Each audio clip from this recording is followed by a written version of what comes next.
Olá! Hoje nós vamos tratar das 5 vias de Santo Tomás de Aquino para demonstrar, de alguma maneira, a existência de Deus, através da luz natural da razão. Não se trata de vias teológicas, mas de vias filosóficas ao acesso do conhecimento de Deus.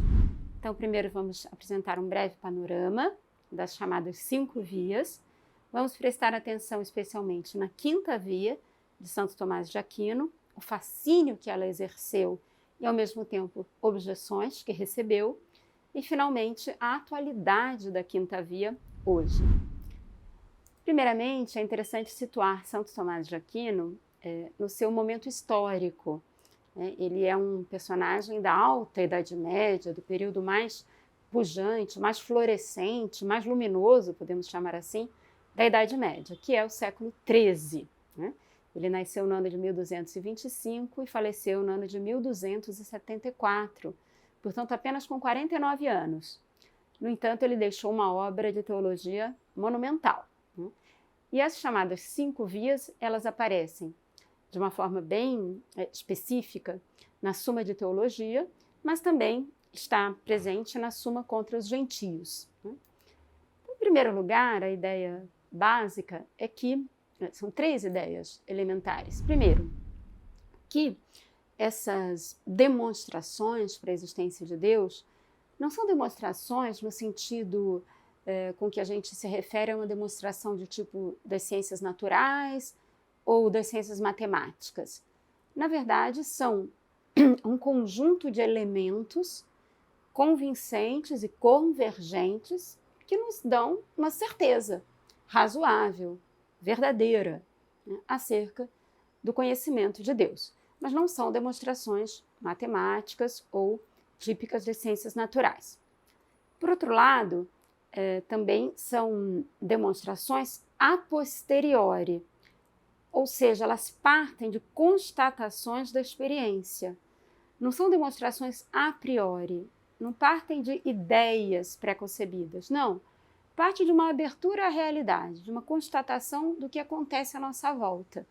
Então, a gente parte do movimento, da realidade de que as coisas nascem, morrem, geram, se corrompem, a ideia da causalidade que a gente vê presente na natureza, a ordem, a beleza, são realidades que a gente constata, portanto, parte da experiência. Embora as demonstrações não sejam experimentáveis, não é nesse sentido, mas no sentido de que se parte de algo que nos é dado e não de ideias preconcebidas. Enfim, do que se trata? De partir do fenômeno para o fundamento deste fenômeno. E assim Santo Tomás vai estabelecer vias de acesso racional ao conhecimento de Deus. Para a gente aceder a essas 5 vias de Santo Tomás de Aquino, são necessárias premissas fundamentais. 3 premissas, simples, mas essenciais. Primeira, aceitar a existência de um mundo externo a nós. Entender que uma coisa são os objetos, outra coisa são o sujeito. Sem esta distinção entre o sujeito que conhece e o objeto conhecido, fica absolutamente confusa a nossa consciência. Então, primeiro ponto, aceitar essa realidade que se propõe a nós. Há um mundo exterior a nós. Por outro lado, também é necessária uma consciência do próprio eu, de um núcleo pessoal. Uma consciência que me fala de uma realidade corpórea e, ao mesmo tempo, espiritual. Ou seja, nós temos uma psique, uma capacidade de conhecer. A minha vida tem uma orientação, eu tenho um núcleo pessoal, que é aberto ao conhecimento. Isso me gera um interesse em conhecer, isso me gera um problema, e por isso a gente se coloca a questão de Deus. Eu gosto de lembrar, quando penso nisso, em que Giovanni Reale, em um livro muito interessante que se chama Saúde, Corpo e Alma, na Antiguidade Clássica, em Platão concretamente, ele diz que a descoberta desta psique, desse eu pensante, na verdade, causou uma verdadeira revolução cultural na Grécia Antiga. Se a gente pensar, de fato é assim, porque a arte arcaica, antes do período clássico, ela representa a figura humana sempre muito fragmentariamente, quase que hierarquicamente, de uma maneira assim, onde a gente não percebe a harmonia do todo. A arte clássica, pelo contrário, se a gente pensa em uma Vênus de Milo, um Discóbolo, o que a gente percebe? Um organismo, um todo, uma unidade. Isso tem a ver com a ideia da psique, que organiza tudo. Então, nós temos um corpo informado por uma alma. Então, essa consciência do próprio eu, de eu poder me orientar, isso me gera uma orientação na vida, no meu ser, na minha personalidade, o interesse pelo mundo. É essencial também para a gente aceder ao conhecimento de Deus, em última instância. E, finalmente, além desta consciência do mundo externo e da consciência do próprio eu, é fundamental apostar em que nós somos capazes de conhecer alguma coisa. Existe uma capacidade reflexiva humana que me dá acesso ao conhecer. Nós sabemos o quanto a filosofia moderna acentuou as limitações e os condicionalismos do conhecimento humano, a tal ponto que chegou a cair num certo agnosticismo, não se pode conhecer absolutamente nada. Ora, se nada se pode conhecer, tampouco a Deus se pode conhecer. Portanto, se a gente parte da premissa de que há um mundo, de que eu posso conhecer, eu conheço e a realidade é cognoscível em algum grau, eu posso sim me orientar ao conhecimento de Deus, mas se eu nego de antemão qualquer uma dessas três realidades, o acesso a Deus é virtualmente impossível. Portanto, premissas essenciais para aceder às vias de Santo Tomás. Isso quem diz é um filósofo italiano, um grande tomista que se chamava Cornélio Fabro, né? Ele fala de uma maneira assim muito taxativa, né? É preciso aceitar o mundo externo, é preciso aceitar o próprio eu e é preciso aceitar que nós sim temos capacidade de conhecer algo, se não a totalidade, sim. Nós temos uma capacidade reflexiva e cognoscitiva e, portanto, temos acesso à verdade. E ainda uma advertência importante quando a gente fala das vias de acesso ao conhecimento de Deus. O acesso a Deus é metafísico. Por isso a gente falava, as demonstrações não são matemáticas nem próprias das ciências naturais. É um acesso metafísico. O que significa isso?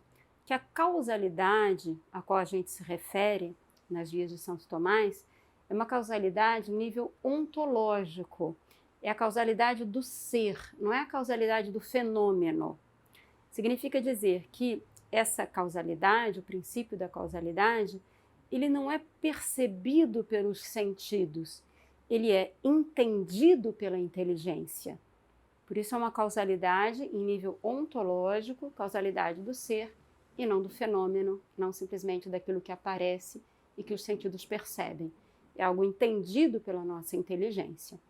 E, finalmente, essas demonstrações, elas partem de dois pontos, do mundo e do próprio homem. Agora eu vou me deter um pouquinho em cada uma das 5 vias de uma maneira assim bem panorâmica, olhando para os elementos que integram cada uma delas. A primeira via, que é a via chamada do movimento ou da mudança, cuja conclusão é que Deus é o primeiro motor imóvel. A segunda via, que fala da causa eficiente que a gente observa no mundo, que nos leva a Deus como causa encausada. A terceira via, que observa a contingência que há no universo, que as coisas são, mas poderiam não ser, isso é próprio dos entes materiais, e que, portanto, deve haver um ser necessário. A quarta via, que é a via metafísica por excelência, que nos fala de um Deus que é o ser por essência, e, finalmente, a quinta via, que nos fala de uma inteligência ordenadora, né, como termo final do nosso raciocínio. Então vamos, ainda que muito brevemente, apontar os elementos integrantes de cada uma destas 5 vias. Então, em primeiro lugar, o ponto de partida. O ponto de partida da primeira via, que é a chamada via do movimento, é a constatação de que tudo o que é passa a ser outra coisa, se corrompe, se gera, existe um movimento, né? Não no sentido de movimento local, mas movimento no sentido de passagem da potência ao ato.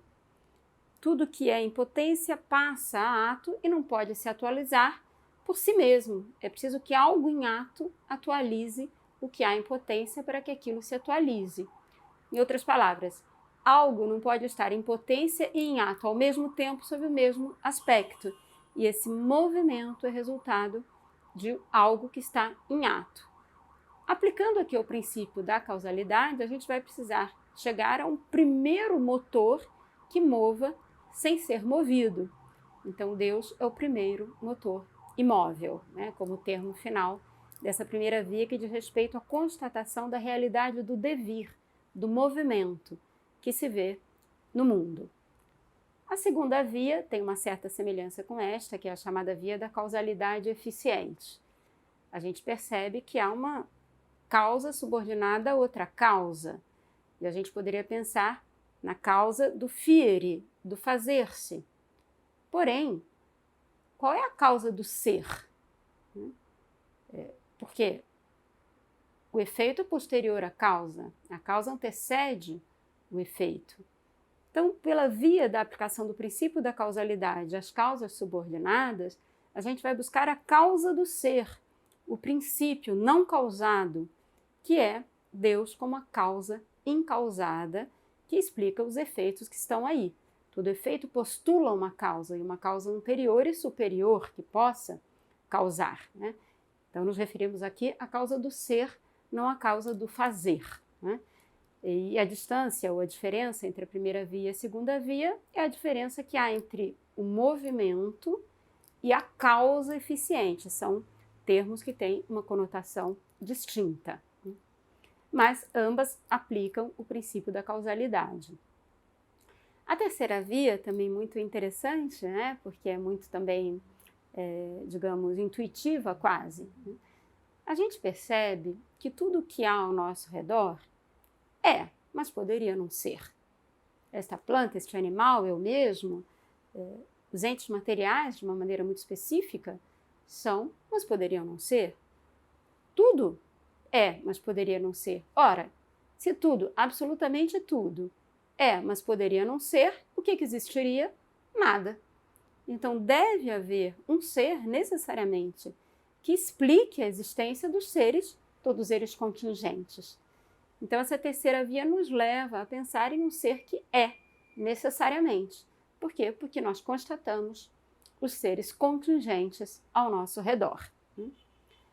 A quarta via de Santo Tomás é a via metafísica, por excelência, porque, na verdade, ela tem um outro olhar, já que não dependente do princípio propriamente da causalidade, no sentido anterior, que é simplesmente constatar que existe uma certa hierarquia ontológica no mundo que nos cerca.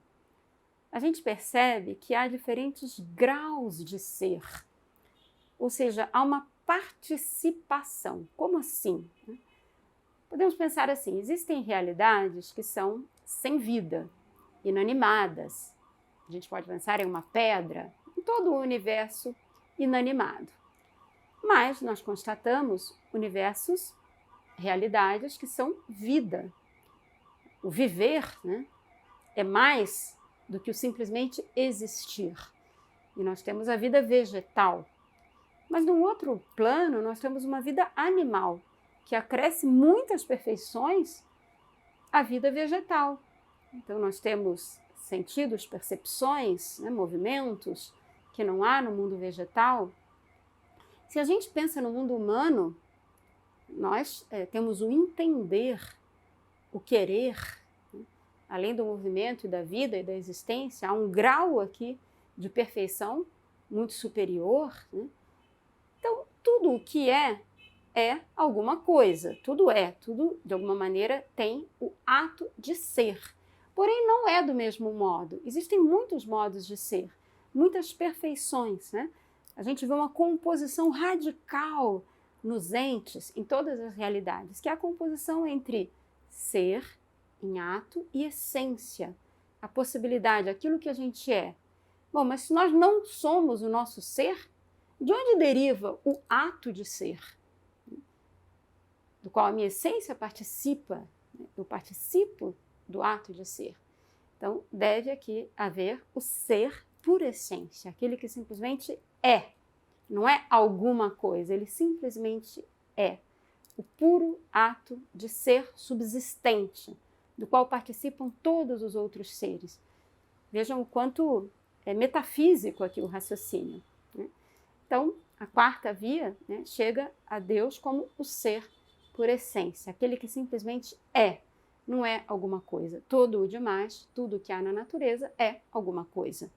É por participação no ato de ser.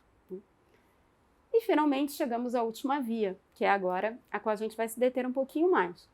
A quinta via de Santo Tomás de Aquino para o conhecimento de Deus, que parte de uma constatação que nunca deixou de fascinar a humanidade, vamos dizer assim, desde sempre, desde antes de Santo Tomás e até hoje, né? Que é simplesmente dar-se conta do universo na sua ordem. Isso impressiona muito, que há, mesmo naqueles seres incapazes de pensamento, uma orientação a uma finalidade. Ora, como é que pode haver finalidade se não há inteligência? Por quê? Porque a ordem postula uma inteligência. O acaso não explica a ordem, e a ordem tem a ver com um fim. Por exemplo, se as coisas estão aqui dispostas de um determinado modo, alguém ordenou, e ordenou em função de um fim. É preciso um ser inteligente que explique a ordenação ao fim dos seres não inteligentes que estão ordenados a um fim, né? Então, por essa razão, essa via termina com a ideia de que deve haver uma inteligência ordenadora que explique a finalidade que é patente, manifesta, evidente no universo. Agora chegamos finalmente à quinta via de Santo Tomás de Aquino. Eu vou ler aqui com vocês exatamente como Santo Tomás descreve a quinta via na Suma de Teologia. A quinta via é tomada do governo das coisas. Com efeito, vemos que algumas coisas que carecem de conhecimento, como os corpos físicos, agem em vista de um fim, o que se manifesta pelo fato de que sempre, ou na maioria das vezes, agem da mesma maneira, a fim de alcançarem o que é ótimo. Então aqui eu já queria pontuar um pequeno detalhe, né?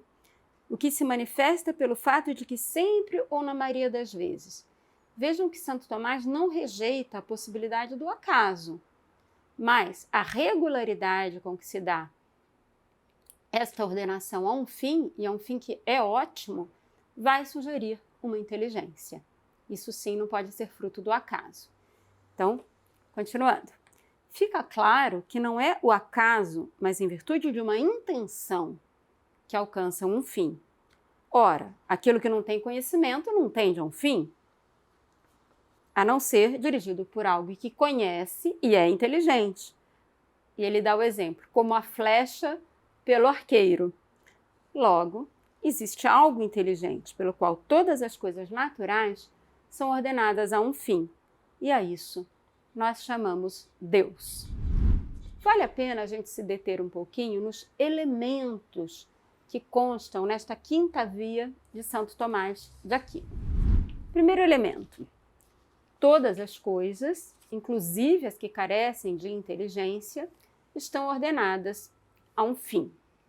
Isso a gente percebe, constata em quaisquer aspectos da natureza, né? Enfim, né? Sempre há uma finalidade associada a um órgão, por exemplo, tem uma determinada conformação, porque aquilo se dirige a uma determinada finalidade, né? Pois bem, a finalidade requer inteligência. Ordem requer finalidade, e finalidade requer inteligência. Então, o fim tem que estar na mente de um ser inteligente. E por isso, esse ser inteligente nós chamamos Deus. Por que essa via ela é tão fascinante, tão impressionante? Porque isso não só é constatável, já era na época de Santo Tomás, no século XIII, como hoje, no século XXI, é muito mais patente e evidente a cooperação inconsciente de todo o universo em vista de um fim. O universo tem estabilidade, o universo tem vida. É incrível como tudo se coordena de uma maneira absolutamente maravilhosa para permitir as condições, inclusive da própria vida humana no planeta Terra, é impressionante. Isso maravilha, sempre maravilhou todas as pessoas. Isso nos remete à existência de um autor inteligente e um autor extrínseco, né, que opera em vista de um fim, né? Então, essa ideia, né, de um universo que coopera inconscientemente para uma estabilidade, uma regularidade, uma ordem, uma beleza, isso maravilha. Por quê? Porque não é racional atribuir a ordem e a finalidade ao acaso. Isso desafia qualquer lei de lógica. O lógico, o razoável, é entender que há uma inteligência que explica a ordem. O acaso não explica a ordem. E a ciência nada mais faz do que constatar cada vez mais a maravilha e a coordenação entre todos os elementos para atingir um fim, que, como dizia Santo Tomás, um fim que é ótimo. Dito isto, vamos olhar algumas objeções que houve à quinta via de Santo Tomás de Aquino. Eu vou me deter naquela que é a mais famosa, que é a objeção kantiana.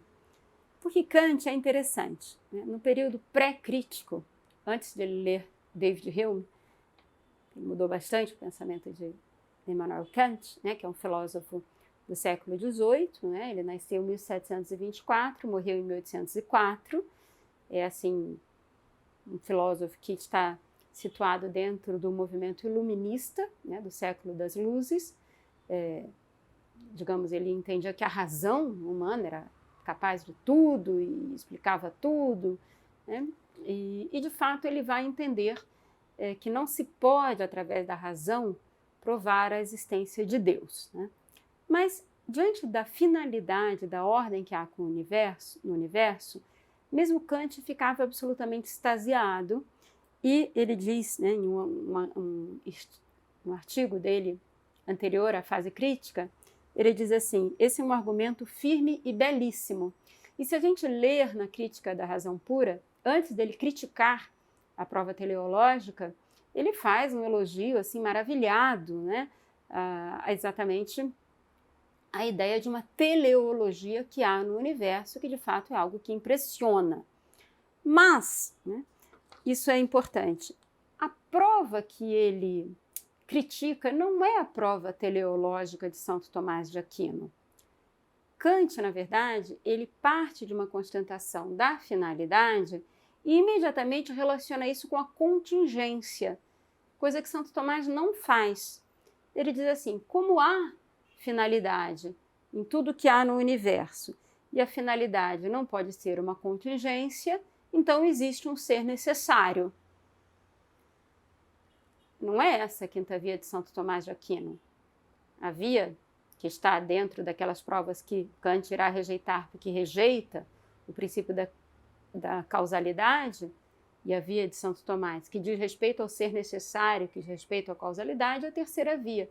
A quinta via não conclui com a existência de um ser necessário, conclui com a existência de uma inteligência ordenadora extrínseca ao próprio universo, porque a ordem que a gente constata não é uma ordem meramente exterior, que requeresse um arquiteto. Não, é uma ordem intrínseca à natureza, que requer uma inteligência ordenadora. Portanto, é uma outra via de raciocínio, né? É exatamente através da ideia da finalidade que se constata no universo, e essa constatação é racional, é evidente, mas isso requer o quê? Uma inteligência.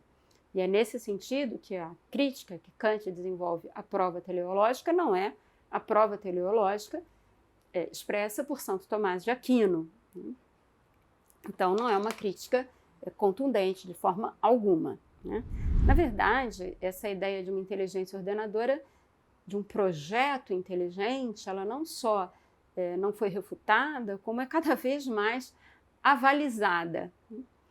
Vale a pena mencionar também que, mais recentemente, nas últimas décadas, surgiu uma corrente dentro de um protestantismo que, digamos, rejeita a possibilidade de uma evolução na natureza, que entende que, diante de determinadas realidades da natureza que parecem que não podem ter sido objeto de um salto, parece que foram assim desenhadas aqui e agora, então existe um desenho inteligente, né? Uma prova pelo desenho inteligente que rejeitaria a possibilidade de saltos e de evolução. Então, isso na verdade não é uma prova teleológica, né? Na verdade, como a gente acabou de mencionar, em Santo Tomás de Aquino, ele fala: as coisas sempre ou quase sempre se ordenam para um determinado fim, mas podem não se ordenar, portanto se admite perfeitamente o acaso. Não é que Deus desenhe tudo exatamente e não deixe espaço para o acaso e para a evolução. Nada disso está presente na Quinta Via de Santo Tomás. Então não temos por que aceitar como uma prova da existência de Deus uma espécie de desenho inteligente. Não, não é isso. O que a gente vê é um projeto inteligente, algo muito mais amplo. Dentro desse amplíssimo projeto se admite o acaso, eventualmente a irregularidade, com certeza a evolução, tudo isso é absolutamente compatível com a Quinta Via de Santo Tomás de Aquino. E é isso que cada vez mais fascina. Por quê? Porque nós partimos de uma constatação que se torna cada vez mais óbvia. Até existem teorias atuais que falam de um ajuste fino no universo, impressionante, como um mínimo erro milimetricamente em relação a um aspecto físico poderia não tornar viável a existência da vida, enfim, há muita coisa interessante sobre isso. Mas, sob aspecto estritamente metafísico, essa é a ideia. A ordem supõe uma inteligência, e uma inteligência capaz de formular, né, as coisas tal como nós, com muito esforço, vamos constatando ao longo do tempo e com a evolução das ciências. Por isso, e esse é o último ponto, né, a Quinta Via se torna de uma atualidade impressionante. Hoje, né, a gente pode dizer que qualquer tipo de argumento que parte, digamos assim, da ideia da verdade, né, ou da ideia do bem, né, eles não são muito facilmente aceitáveis. A gente vive numa era muito agnosticista, muito relativista, que desconfia, suspeita de qualquer imposição lógica e racional ou de qualquer imposição moral. Por exemplo, Kant, ele aceita, sim, a existência de Deus, mas ele vai pela via da razão prática. Ele diz que a vida moral, né, sugere, né, postula, melhor dizendo, a imortalidade da alma, a vida eterna, um Deus, né? Mas não é algo que ele vai pela via racional, ele vai pela via moral, né? Hoje isso não é muito assim, digamos, confortável para a sensibilidade atual. No entanto, a beleza realmente continua fascinando e ela tem mais a ideia de proposta do que de imposição. O que eu quero dizer com isso, né? A ordem precede a beleza. Eu tenho uma amiga que trabalha com designers de interiores, é uma pessoa bastante competente e até conhecida, e ela diz isso: a ordem precede a beleza. Quando a gente constata a ordem, imediatamente a gente encontra a beleza. Segundo Santo Tomás de Aquino, aliás, a beleza é uma nota característica daquilo que é metafisicamente belo, objetivamente belo. E isso, né, nos surpreende, né, nos fascina, né, nos tira, né, da realidade cotidiana para nos fazer lembrar da transcendência, né?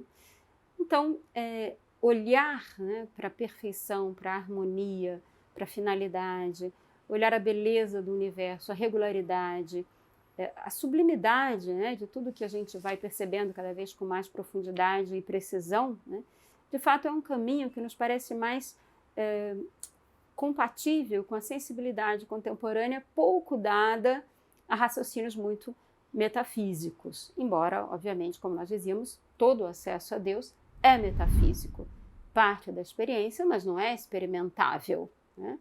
Portanto, é preciso fazer esse esforço de querer aceder a Deus, é preciso buscar, mas temos aqui os acessos, temos o caminho, a via, né?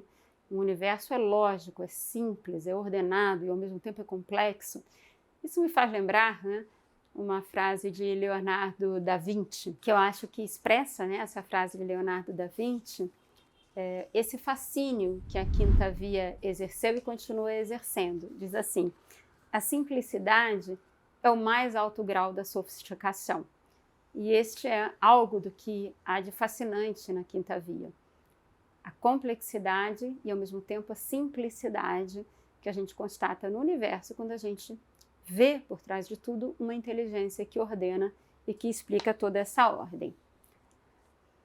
Em resumo, a gente poderia dizer assim: Deus está à vista, né? Como os navegantes, vemos aqui Deus, né? Esses acessos estão nos convidando, né, a perceber que sim, a inteligência humana é capaz de aceder do mundo material, da criação, para o mundo do transcendente. Isso responde às nossas inquietações ontológicas, epistemológicas e axiológicas. O que a gente quer dizer com isso? Inquietações ontológicas. Como e por que existe o universo? E por que deste modo? Isso é uma inquietação ontológica. Epistemológica, por que isso é inteligível? Por que a gente é capaz de decifrar isto? E, finalmente, qual é o sentido desta ordenação? O para quê? E por isso a ideia da teleologia. Existe aqui uma finalidade. Então, de alguma maneira, né, olhar o universo nos remete ao Deus inteligente, criador, onipotente, causa, primeiro motor, ser necessário, ser por essência. Tudo vai convergindo para um Deus que não só cria, como se mantém no universo, não só cria, como conserva o mundo criado. E aí eu gostaria de finalizar lembrando uma ideia, né, do cardeal Ratzinger, né, o Papa Emérito, já falecido, né, no final do ano passado. O cardeal Ratzinger, como todos sabem, foi um grande teólogo, deixou muitas obras escritas, né, de teologia, assim, bastante hard, né? Aliás, o livro dele, Introdução ao Cristianismo, eu acho que é um pós-doutorado em cristianismo, porque não é nada simples. É uma introdução para quem já está um tanto quanto iniciado em realidades, ao menos filosóficas. Mas Ratzinger, que foi um grande teólogo, dizia que a melhor apologia da fé católica não eram as vias de Santo Tomás de Aquino. Ele dizia que era a beleza que a fé produziu, não só a beleza que a gente vê no universo, mas aquilo que a fé desperta, em termos de criação artística, como também a vida das pessoas que foram santas. Isso sim é uma apologia da fé católica, mas não desprezava, obviamente, os raciocínios teológicos. E eu queria finalizar com uma citação dele, que eu acho maravilhosa. Esta confiança no fato de que Deus não se retirou do mundo é uma mensagem que leva à superação daquela que se pode considerar a grande tentação do nosso tempo. Isto é, a pretensão de que, depois do Big Bang, Deus se tenha retirado da história. A ação de Deus não parou no momento do Big Bang, mas ainda continua ao longo do tempo, quer no mundo da natureza, quer no mundo humano. Então, estamos aí com a nossa inteligência, né, tendo pela frente o desafio de, a partir deste mundo e das suas manifestações e da constatação do seu devir, do seu movimento, da sua ordem, da sua finalidade, dos graus de participação dos entes no ser, chegar com uma certeza, com segurança racional ao conhecimento de Deus.